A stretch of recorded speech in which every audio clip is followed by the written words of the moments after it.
What up, everybody? Welcome back to my show. This is Lit Media. And here, wow, my hair is still a mess. Holy crap. I'm gonna go to the bathroom and fix it. Oh my god. Alright guys, sorry, I'm back. Alright, so welcome back to Lit Media. Here we are with a special gun rights and gun control installation on Lit Media, or in other words, literacy of the media. So in this version of in this episode, we're going to be going over gun rights, very controversial topic in the media today, and we're going to be looking at which sources are telling it and how they're telling the story of gun rights. We're going to be looking at some on the left wing, some on the right wing, and then just the straight facts. I'm going to be giving you guys a quick guide about how to be reading sources, not only on just gun rights specifically, but also about how to be reading sources and how to make sure that their literacy of the media is correct and it is unbiased. I hope you guys are as excited as I am, and let's get straight to it. Hey, Mr. Leibach. So this is me actually jumping back in the past. So I'm finished with my video, I finished my whole project, and I'm like, oh my god, this is 30 minutes? Freaking crazy, man. Anyway, if you want, I would recommend you skip to 9:40, because at that point, I'm actually talking about my sources. Right? Okay, so in the beginning, these first 9 minutes, I'm talking about my 3 sources about media literacy. You can look at them if you want. I don't want you to waste 30 minutes of your life if you don't want to, though. Anyway, they're just going to be talking about some of that stuff. It's talking about my sources I use to judge my media literacy, how good the sources were. These are the sources I use to say if they're good or bad. Anyway, I'm already taking so long. It's already 30 minutes. If you want to use this, you can. If you want to just skip ahead 9:40, you can. If you want to watch the whole thing, feel free. Anyway, miss you so much. I'll say it at the end. Anyway, good seeing you. You'll see what I'm talking about. You're gonna see it's like a time loop. Anyway, all right, bye. So before I get into my specific sources, guys, I'm gonna go ahead and talk to you about how to identify a media bias in a specific source. So, this is actually a really huge deal. I used to think, and a lot of people think that, I'm not affected by this. I can tell when a source is being biased. But it's actually a lot harder to tell than you might think. So we're going to go ahead and get straight into it. This source, for example, is going to give us 11 different types of media bias that we are going to look at and how to identify them and how to make sure that we're not falling victim to some of these ways. So the first way is spin. And basically spin is when somebody is very dramatic about something, using very dramatic words, and they're doing this to, make a story, and the story may stray from being objective and completely honest with the readers. So they might be using big words, and big, very dramatic words to try to spin a story a certain way, even if that's not necessarily how the story played out. So it's not very objective. There's also unsubstantial claims. So this is when journalists they report without using evidence to back up the facts that they're putting forth. This can definitely be related to fake news. So even at sources that seem completely 100% legit, they can at times just, completely have unsubstantial claims, and you wouldn't even know it because they seem legit and you trust them. Opinion statements presented as fact is another important thing you have to think about. A lot of times, a journalist may say something and you think that they're being objective about it, and it sounds like they're being objective, or even sometimes they're giving a personal story and they're presenting it kind of as a fact, when more so it's not a fact and it's just their personal opinions that's being stated. Another really big one is going to be sensationalism and emotionalism. So, I didn't even realize this one was happening sometimes, but, if there's a right-wing source, they're not gonna produce photos, and this kind of gets into other ones, but the whole point is that these sources, that a lot of these media outlets are going to be playing on your emotions. So they're going to be putting photos of maybe really crude stuff out there at times, or they're just, putting stuff in the headlines that makes you feel very, puts your emotions out there, and it makes you feel very passionate about the topic, and therefore they can really switch you to their side because you have that passion, and you're judging it off feelings, not necessarily logic. There's also mudsliding and ad hominems. So we're going to be looking at a couple of, or at least one of these, and this is when we see this a lot with just right and left wing, not necessarily, and sometimes personal, but this is when somebody's going to attack a specific person, or maybe even just the specific right or left wing, and to therefore try to ruin their reputation and say that they're wrong. The next one we're going to go into, number 6, is mind reading. And this is a type of media bias that occurs in journalism when a writer kind of assumes that they know what the other person thinks, and therefore they try to reflect the world in the way that they think it is, rather in the way they see it, rather than the way it actually is. So also on number 7, we're going to get into a slant, And slant is a type of media bias that describes when a journalist tells only a part of the story. So they're not telling the entire story, they're only telling the parts that you want to hear, and or that they want you to hear. I'm sorry with that. And maybe that you want to hear as well, because maybe why you're looking at that source. But definitely a slant is somebody who's not telling the full story behind it. And that's actually kind of related to another type of media bias that we'll be looking at pretty quick here. Flawed logic, flawed logic is pretty self-understanding. It's pretty obvious. It's when somebody's trying to make a conclusion without putting logistical evidence forth to prove that conclusion. So they're jumping to conclusion a lot of times. And then this one, bias by omission, is what I was talking about. It's a type of media bias in which outlets choose not to cover certain things. So at times you'll see that Fox News is going to cover, and I'll show you a source like this. Fox News will cover when a man used his handgun to save people's lives and to take down another shooter. And he was the good guy in this case. But then also Fox News isn't going to report, they're not going to report massive shootings in a negative way and things like that other maybe left-wing sources would. So each source is going to post what they want because of each new media outlet will post what they want because of they're biased. Bias by omission is omission of a source attribution is very similar to the one we were talking about, bias by omission, except for in this case they're specifically being biased, or they're not really specifically stating who their sources are, and therefore they could be saying, oh, it's an opponent of the bill, like I said in this website, or it can be saying some a specific thing, but it won't be talking about who that specific person is. So it could be completely unlegit, it could be a complete lie, or it could just be somebody who's not really important, in which case it might need to be.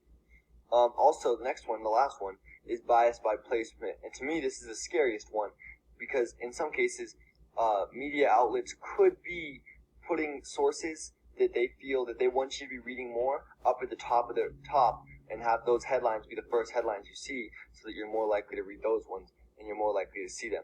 And that one seems to be the scariest to me, because sometimes you would never know if they actually do that or not. But those are the 11 types, and from now on, I'm going to be talking about headlines real quick, and then we're going to be diving deep into these sources, and we're going to be using all these 11 tools to really start to see how the bias shapes and how we can attack bias, and that therefore how we can understand it and make sure that we don't fall victim to media bias in the future.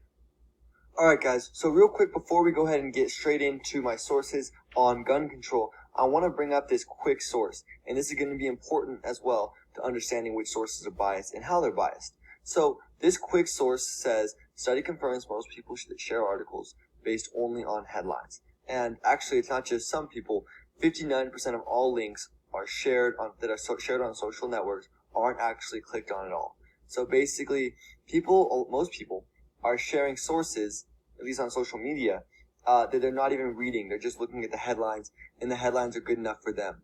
And we need to understand that if that's the case, then a lot of times the headlines may be skewed and they may not be great. So if you really want to judge a source by its cover, you need to look at the headline and see what it says, because that could be some sort of a skew, or the reporter trying to put you a certain way, or they don't even really care about you reading the source or the facts. They only really care about the headline and you sharing that, because they know that's the biggest way for them to get their point across and their articles shared.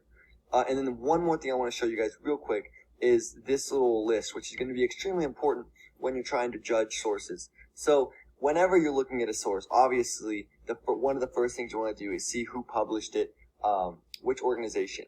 And this little tool right here will tell you how far leaning each different media outlet is. So Fox News is fairly right. The American Spectre is completely right, pretty much. CBN, very right as well. You have things in the center like BBC, Bloomberg, USA Today, the Wall Street Journal. And this one is good. And this one also, I have two. This one's from the Michigan Library, so it may be a little bit better.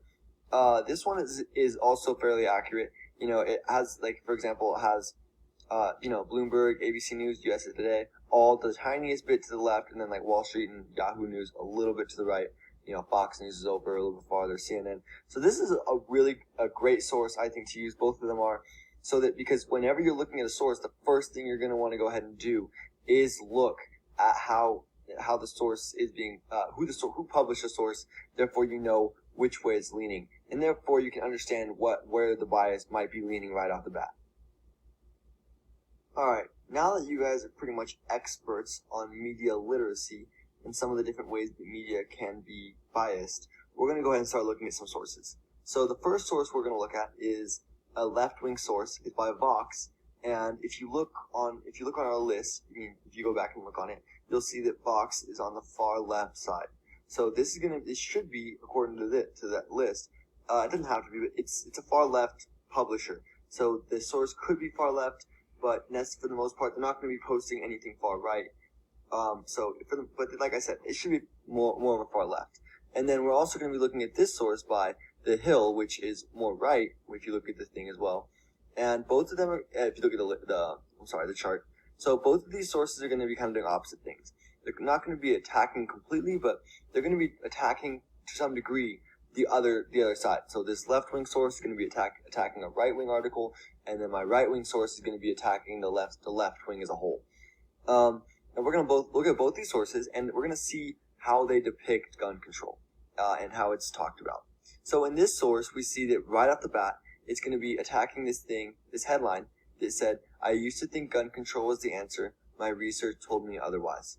So we can already see that would be a highly shared news article. Even if I didn't read this, I could send this to somebody who didn't agree with who was a gun control person. I could send this to somebody without even reading the source.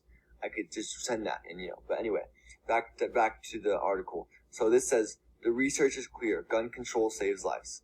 You could literally just have an argument with these headlines. You don't even have to. You could be sending these back and forth with a peer who disagrees with you. You don't even have to read them, pretty much. That's how controversial they are.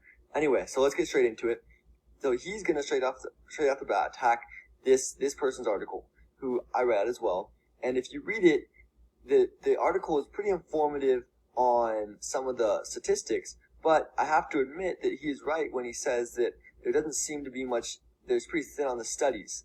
Data-wise, yeah, for the most part, like I said, there's a couple of statistics in there about who's dying from guns and stuff like that, from homicide. But so he quotes her on her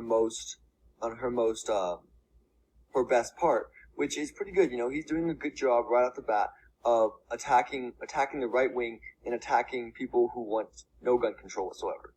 As he goes down, he's like, all right, well, let's get into my argument. And the first thing he's going to bring up is this chart, and it's going to be backed up by this chart. So basically the first chart is homicides by firearm per the 100 million people. And if we see here, it's 29.7 in the United States, which is so much higher than the next closest, which is Switzerland. And that's 7.7, then you get, 6.7, 6.8, and so on. And this is for developing countries for the most part. So from here we see, developed countries, that's what I meant to say.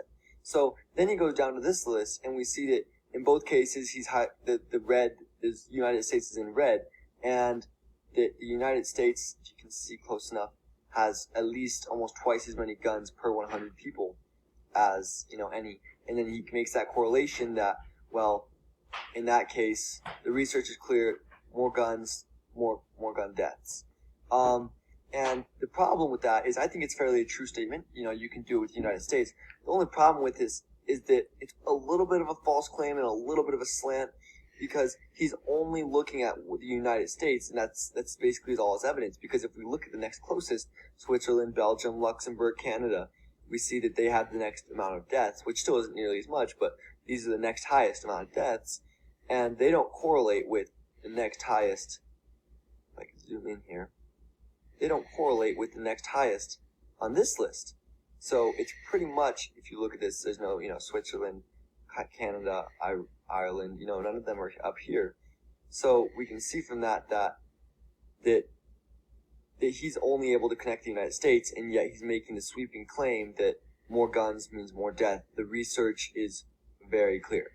So as I said, that is a little bit biased, because he's only looking at the United States and hoping maybe we're not looking at the rest, highlighting them in red, but really, it's only the United States that